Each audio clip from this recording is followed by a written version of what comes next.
now for our next bout, our first competitor, fighting out of the red corner, representing H2O MMA, Ariane.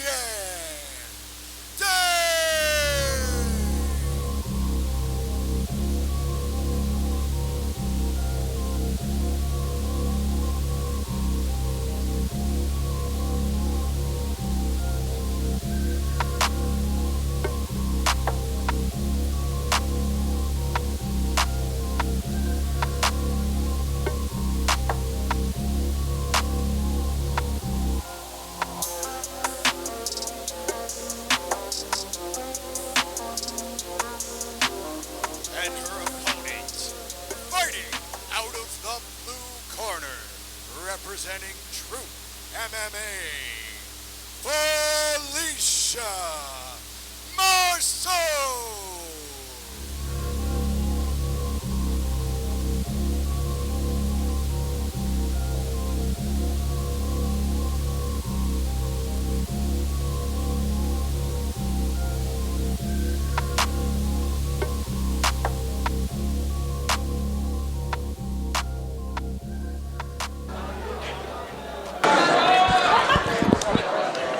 All right, back with another women's match here. Ariane Dang, also from H2O, being cornered by her boyfriend, and Felicia Marceau, a true MMA athlete that also trains with Action Reaction.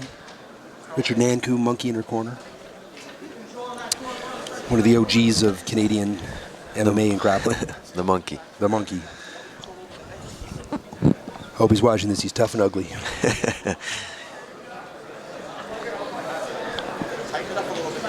Felicia going for that front headlock, head and arm.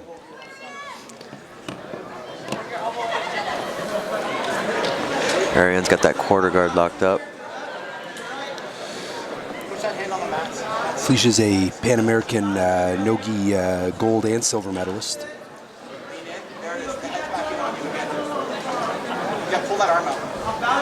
Ariane has a great deal of experience in these types of super fights.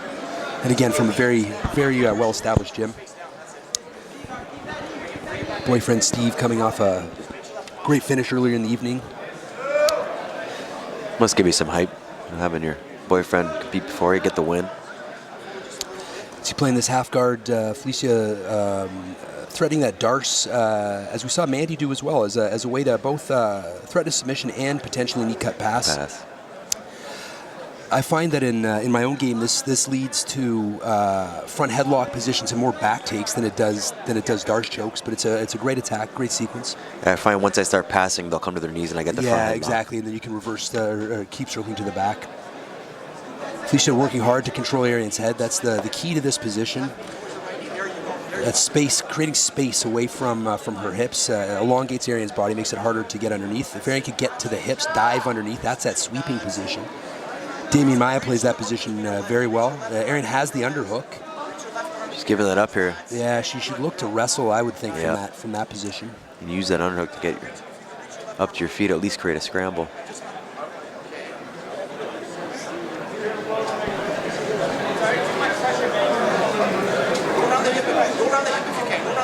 See the heavy positional game of Felicia. Just strong body position, not allowing any movement. Referee setting it back up in the center. Again, fighter safety, the #1 priority at any of these events.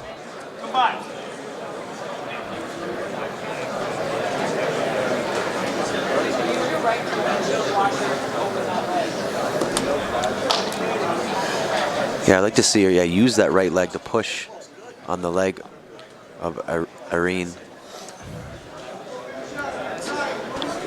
got the Alberton on your leg. Just you can swipe your knee.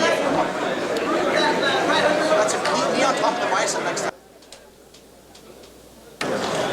Cross face, go over the arms instead. 5 minutes remaining between Felicia Marceau and Ariane Dang. Yes.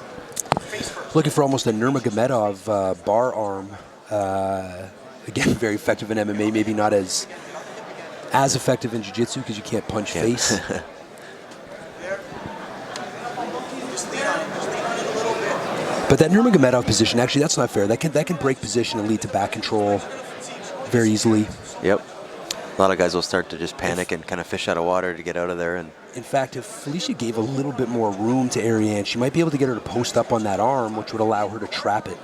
I know, Josh, you've heard me talk about this before, but the idea of giving your opponent some rope to hang themselves, give them a little bit of space to make an error that you can attack, sometimes a better option than this crushing pressure, especially in a submission-only game where the points don't exist. That's kind of the whole, chess mentality. We know where they're going to go next, so we're prepared for it.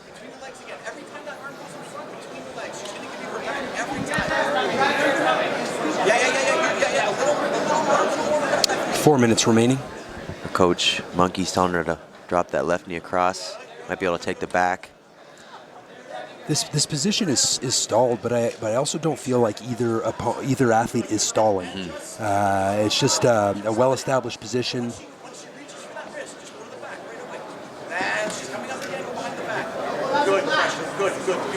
Yeah, she might get her legs out here. She will. Yeah, that's Ariane's going to want to try to push that knee and turn her hips to climb, because that quarter mount is not a solid control. No. And in fact, it can sometimes lead to openings for opponents. But my sense of Felicia's game is that she's going to crush and pass.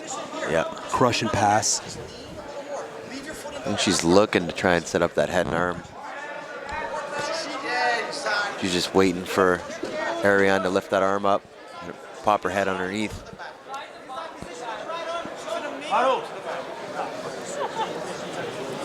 Adjusting back to the center again, referee Rob Barham. 3 minutes remaining.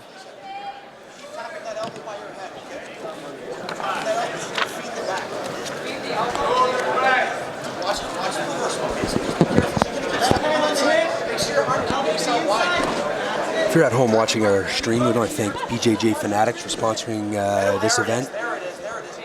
They're actively working to grow the jiu-jitsu knowledge in the world. We appreciate that. We appreciate being involved with such a great company.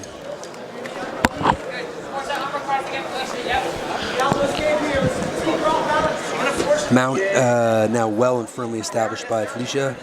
Ariane looking to angle those hips, step that foot over, and pull Felicia back into a half guard. She's looking to get that scarf, maybe use it to take the back. Yep, you can see her setting up like almost a gift wrap. Yep. That's it. Lift her head off the mats a little more, and then you're going to get that wrist. There, you're already back there. You're there. Okay. You know, my sense is when I'm in this position, I almost always try to collapse and fall to the side so I can take the back. But women's bodies are so much more flexible. Sometimes that can lead to women regaining guard. If you remember, Mandy in her match did that quite well. Yeah. Oh, as you can see, the scramble here. Exactly what I was. Ariane coming up on top. Flexibility is an issue. So Felicia may be making the right choice, being a little bit more stable before attacking. She's got that overhook, which can be a very credible threat towards a triangle.